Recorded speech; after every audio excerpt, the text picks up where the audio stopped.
경제면 살펴볼 시간인데요. 자, 오늘은 어떤 내용들 준비하셨을까요? 네, 오늘 신문에서 발췌한 기사를 전해드리는 뉴스 브리핑 시간입니다. 전력 수요가 급증하게 될 인공지능 시대에 가장 현실적인 전력 공급원으로 원자력 발전이 급부상하면서 관련주가 강세를 보였습니다. 도널드 트럼프 미국 대통령이 직접 나서 2050년까지 미국의 원전 용량을 4배 늘리겠다고 선언한 데 따른 것입니다.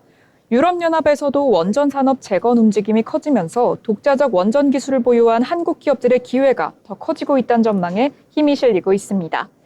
26일 한국거래소에 따르면 지난 23일 종가 기준으로 원전 섹터 대장주인 두산 에너빌리티는 4만 8천 원의 장을 마치며 52주 신고가를 경신했습니다. 주요 원전주와 건설주가 포함된 지수도 다른 섹터에 비해서 상대적으로 상승세가 뚜렷했습니다. KRX 유틸리티 지수는 5월에만 14.55% 상승하면서 한국거래소가 도출한 총 34개 KRX 산업지수 중 등락률 1위를 기록했습니다.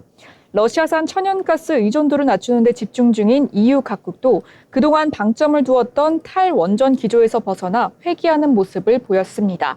국내 원전주에는 이러한 점이 긍정적 재료로 작용하고 있습니다. 대표적으로 올해 원전 가동을 중단하기로 한 벨기에는 가동 연장에 더해 원전 2기를 추가 건설하기로 계획했습니다. 이탈리아, 네덜란드, 스웨덴 등도 원전 사업 부활 쪽으로 정책 방향을 잡은 분위기입니다. 글로벌 원전 르네상스 덕에 원전 적기 시공 능력을 갖춘 국내 원전 관련 업체들이 큰 혜택을 볼 것이란 관측이 나옵니다. 다음 소식입니다. 주식시장 활성화 내건 이재명, 김문수, 접근법은 사문달라라는 헤드라인입니다. 대선 주자들은 저마다 주식시장 활성화 정책을 주요 공약으로 제시하면서 표심 잡기에 한창입니다. 보수와 진보 진영 후보들의 증시 부양 관련책은 큰 틀에서는 코리아 디스카운트를 해소해 자본시장의 선진화를 도모한다는 점에서 비슷한 점이 있습니다. 이재명 더불어민주당 후보는 소액 주주 보호와 공정한 시장 질서를 위한 지배구조 개선을 골자로 하고 있습니다. 상법 개정안은 소액 주주 보호와 기업 지배구조 투명성 제고를 목표로 하고 있습니다. 특히 이사의 충실 의무 대상을 회사에서 주주로 확대하는 등 주주 권익 보호 수준 강화가 핵심인 것입니다. 기존에는 이사의 의무 위반으로 인해 사측에 손해가 발생한 경우만 소송 제기가 가능했으나 충실 의무 대상을 주주까지 확대하면 주주 개인의 권리 침해에 대해서도 법적 구제 수단이 열릴 가능성이 높아집니다. 이 후보는 상법 개정안 재추진 이외에도 집중 투표제 활성화, 쪼개기 상장 시 기존 모회사 일반 주주에게 신주 우선 배정, 자사주 소각 의무화를 통한 주주 환원 제도화 등을 공약했습니다. 김문수 국민의힘 후보는 주식 장기 투자 수요를 늘리고 기업의 배당 확대를 유도하기 위한 키워드로 세제 혜택을 강조하고 있습니다. 세금을 줄여 주식과 펀드의 장기 투자 수요를 늘리는 동시에 기업의 배당 확대까지 유도하겠다는 구상인 것으로 보입니다. 다음 소식입니다. 미국과 중국 무역 협상에 춤추는 환율, 환테크 당분간 멀리해라는 헤드라인입니다. 원달러 환율이 급등락을 반복하고 있습니다. 미국의 관세 전쟁과 무역 협상 진행 소식에 따라 시장 상황이 급변하는 모습을 보였기 때문입니다. 하루 새 30원 넘게 오르다가도 이튿날 다시 30원 떨어질 정도로 등락폭이 크게 보이고 있습니다. 전문가들은 글로벌 무역 협상 진행 경과에 따라 환율 변동성이 확대될 수 있다고 전망했습니다. 다만 올해 말까지 원달러 환율이 전반적으로 하락세를 이어갈 것으로 봤습니다.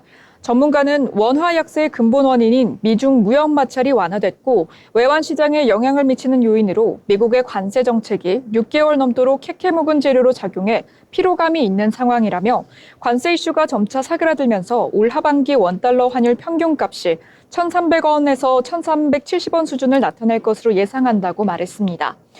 전문가들은 환율 상승을 기대한 달러 투자에 회의적인 시각을 나타냈습니다. 이미 원달러 환율이 낮아지고 있고 무역 협상이 진전을 이루지 못해 원화 가치가 다시 하락하더라도 달러의 투자에 얻을 수 있는 기대 차익이 크지 않다는 이유에서였습니다. 다음 소식입니다. 테슬라 로보택시 6월 말 본격 시작, 피런티어 주목이라는 뉴스입니다. KB증권은 테슬라의 완전 자율주행 로보택시 서비스가 오는 6월 말에 본격 출시될 것으로 전망했습니다. 이에 전장용 센싱 카메라 공정 장비 업체인 퓨런티어를 관심 종목으로 추천했습니다. 일론 머스크 테슬라 최고 경영자는 지난 20일 텍사스 오스틴에서 수천 대의 차량으로 자율주행을 테스트하고 있다면서 6월 말까지 서비스를 출시한다고 밝혔습니다. 첫 주 10대로 시작해 몇 달 내 1000대로 빠르게 늘릴 것으로 예고했습니다. 관심 종목으로는 퓨런티어를 꼽았는데요. 퓨런티어는 자동차 전장용 카메라 공정 장비 제조업체입니다. 주요 고객사인 카메라 업체들의 신규 투자 확대로 이어질 것인 만큼 전장용 센싱 카메라 공정 장비 업체인 퓨런티어의 수주 확대가 기대된다고 평가했습니다. 지금까지 신문 브리핑 전해드렸습니다.